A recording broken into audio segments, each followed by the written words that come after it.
उसका नतीजा देख लिया? तुम्हारे लिए अब लड़का हम ढूंढेंगे।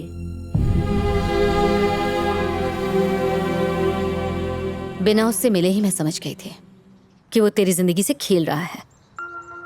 क्या जरूरत थी उस टीचर को इनवाइट करने की? शादी में दूल्हा दुल्हन के कपड़ों से ज्यादा उसके कोट की बातें हो रही थी। क्या काम करता है वो? वो किसी प्रोजेक्ट के लिए काम करता है। कहाँ पर? कौन सा प्रोजेक्ट? मुझे नहीं पता। तेरा ये जो सो कॉल्ड बॉयफ्रेंड है, इसके बारे में तुझे ये तक नहीं पता कि वो क्या काम करता है? पूछ लेती हूँ उससे।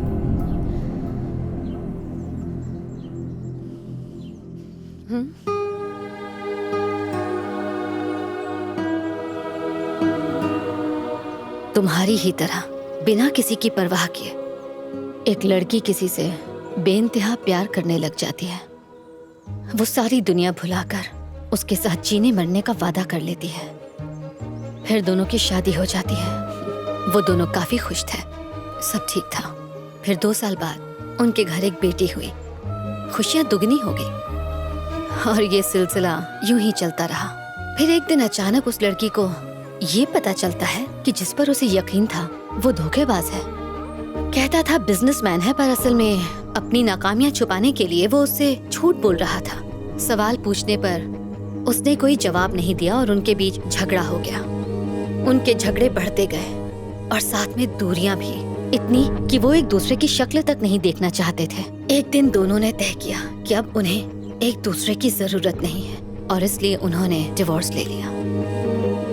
लेकिन उन्होंने अपनी बेटी से नहीं पूछा कि वो क्या चाहती है, जो सिर्फ 12 साल की थी, जिसे उनकी जरूरत थी। उसकी दुनिया उजड़ चुकी थी।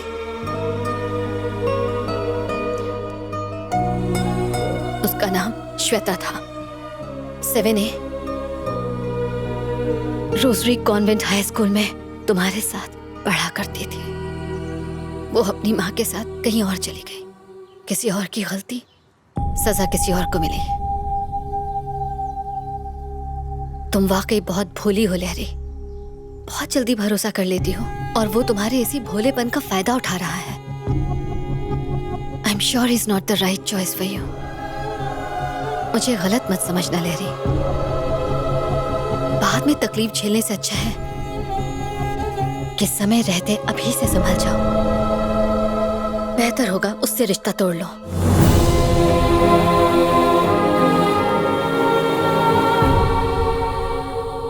मैंने तो कहा था गाड़ी में मत जाओ बैंकॉक। रास्ते में 5 बार टायर पंचर हो चुका है। उनकी गाड़ी की स्टेपनी का फोन आया था। भाई इन्हें समझाओ, हम थक गई हैं। हमेशा थोड़ी रहेगा। एक्सक्यूज मी, आपको कुछ काम है?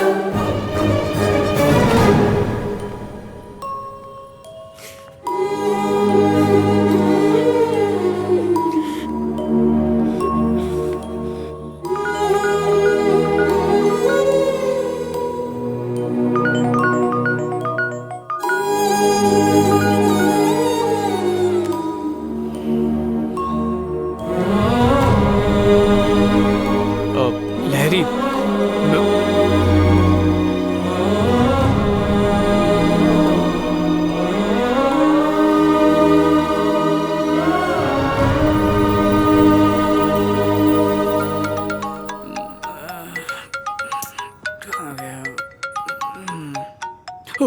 हाँ सर जी, 4:30 तक पहुंच जाऊंगा सर। विजय, स्मॉल चेंज है। बॉस शाम को बाहर जाने वाले हैं, तो 11 बजे मिल सकते हो हमें? सर जी 10 मिनट बचे हैं। क्यों, तुम नहीं आ सकते? बिल्कुल आ सकता हूँ सर।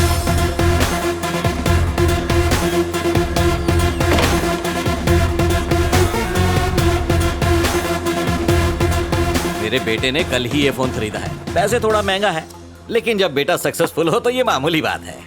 अगर विजय को सक्सेसफुल बनाना है तो उस पर जरा जोर डाला करो। All the best. थैंक्स पापा जी। फुल जोर डाल दिया ना?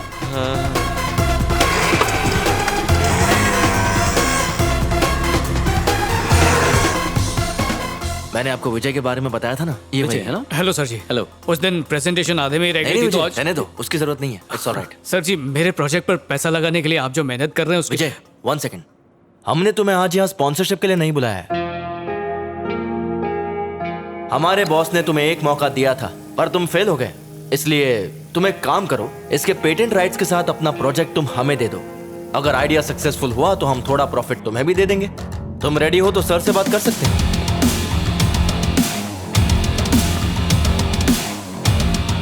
सर मैं ये कह रहा था कि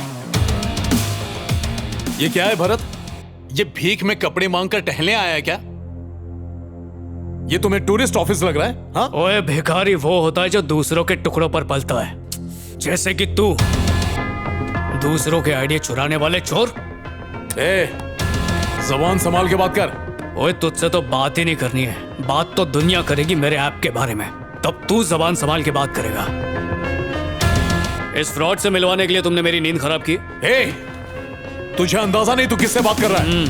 मुझे ये अकड़ मत दिखाना। तुझे अंदाजा नहीं है कि मैं कौन हूँ। आइंदा जो भी बात होगी पहले फोन पे बता देना। फालतू लोगों के लिए मेरे पास टाइम नहीं है।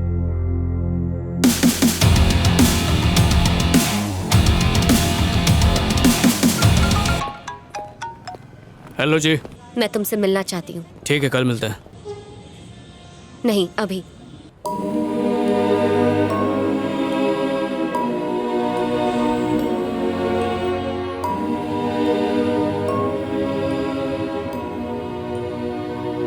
मैंने तुम्हारे बारे में सोचा और बहुत सोचने के बाद मुझे ऐसा लगा कि तुम मेरे लिए सही नहीं हो।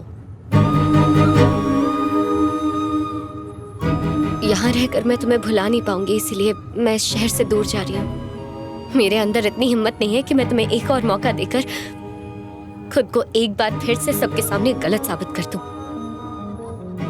तुमने कहा था तुम प्रोजेक्ट पे काम करते हो, लेकिन तुम्हें टीवी रिपेयरिंग की शॉप पर देखकर मैं समझ गई कि तुमने झूठ कहा था। मैं नहीं चाहती तुम मुझे फिर से मनाओ और मैं फिर से तुम्हें मौका दूं ताकि तुम एक और झूठ बोल सको। नहीं चाहती हूँ कि हमारी शादी हो जाए और फिर मैं पूरी जिंदगी पछताती रहूं कि मैंने कितना गलत फैसला लिया है। उसके बाद सारी जिंदगी हम बस इस झूठे और बेमतलब प्यार को सबके सामने सच साबित करने के लिए एडजस्ट करते रहे। तो सब खत्म करते हैं।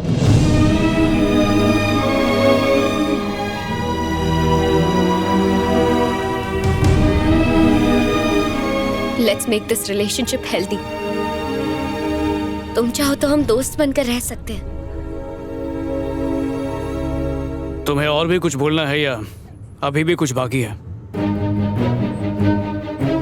हेल्दी रिलेशन को हेल्दी बनाने के लिए किसी जिम की जरूरत नहीं पड़ती है, उसके लिए भरोसा ही काफी है। बिना भरोसे के प्यार ज्यादा दिन नहीं टिकता, वो रास्ते में ही दम तोड़ देता है। पापा जी बोलते रहे शराब छोड़ दे, पर मैं नहीं छोड़ पाया। उस दिन तुमने गुस्से में बस एक बार कहा तो मैंने उसी दिन उसी पल से शराब छोड़ दी। प्यार एक तरह का स्टिकर है जो चिपक तो सकता है, लेकिन अगर तुम उसे निकालने की कोशिश करो तो वो उस जगह से निकल तो जाता है पर फिर कहीं नहीं चिपकता, निशान छोड़ जाता है हमेशा हमेशा के लिए। उस दिन तुमने सर्विस सेंटर में सबके सामने मेरा कॉलर पकड़कर मुझसे इस बारे में पूछा होता तो इतना बुरा नहीं लगता जितना इस बात का लग रहा है कि तुमने बिना मुझसे पूछे एक तरफा फैसला ले लिया, बिना सच जाने। ये जॉब बस खर्चा निकालने के लिए कर रहा हूँ, पर मेरा सपना वो ऐप है जो लोगों की जान बचाएगा और ये मैं साबित कर सकता हूँ। पर बात सिर्फ कमाई की नहीं है, क्योंकि बाद में तुम मेरी बाइक को मुद्दा बनाओगी, बोलोगी शादी के बाद हम बच्चों के साथ इस पे कैसे बैठेंगे। फिर मैं पड़ोस से 2 बच्चे लाके अपने और तुम्हारी गोद में बिठाऊंगा और आराम से पूरा शहर घुमाऊंगा। मैं खुद को हर बार साबित कर सकता हूँ पर करूंगा नहीं, क्योंकि मैं थक गया हूँ। काम काज के सिलसिले से इम्तिहान तो देने ही पड़ते हैं। सोचा था शायद प्यार में तो थोड़ा सुकून मिल जाएगा, पर यहाँ भी वही हाल है, हर बात में सौदेबाजी।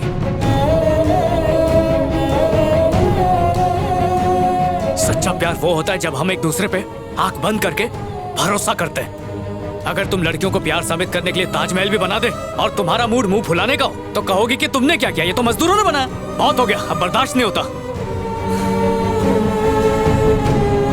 जिस तरह लड़कियों को डर होता है कि वो जिंदगी भर घर गृहस्थी कैसे चलाएंगी, उसी तरह लड़कों को भी डर रहता है कि वो अपने प्यार का यकीन कैसे दिलाते रहेंगे। मजलूम बनना आसान है, पर साथ निभाने की हिम्मत रखना मुश्किल है। मैं जा रही हूँ। मेरे दिल से तो कब से जा चुकी हो।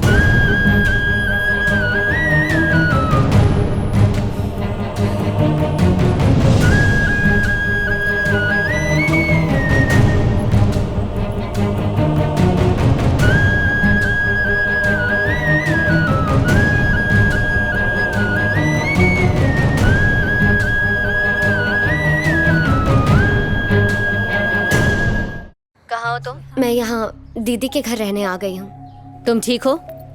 मैं ठीक हूँ। नई जगह, नई जिंदगी। तुम्हारे लिए यही ठीक है। फिर से उसे कॉल या मैसेज करके जिंदगी को उलझाने की जरूरत नहीं। चलो बाय। बाय। सुनो, अगर डेडिकेशन नहीं है तो सपने क्यों देखते हो? मैंने फालतू में ही सीईओ से तुम्हारी सिफारिश की। तुम तो बहुत ही लापरवाह हो। सोशल मीडिया में टाइम पास के अलावा कभी मेल्स चेक करते हो? प्रोजेक्ट के लिए अप्रोच किया था, जब काम हो गया तो पलट गए। सब मेल चेक किए थे, लैपटॉप और फाइल के साथ वहां पर गया भी था। फिर हुआ क्या? हमेशा की तरह मुझे वहां से एक बड़े से नो के साथ बाहर फेंक दिया गया। तो एक काम करो कि रहने दो छोड़ियो अपने सीईओ से मेरी सिफारिश करने के लिए थैंक यू। आपके सवालों के जवाब देने के लिए मेरे पास ताकत नहीं है, उसके लिए सॉरी। दोबारा कभी अपनी शक्ल मत दिखाना। आपकी मर्जी जी। Idiot।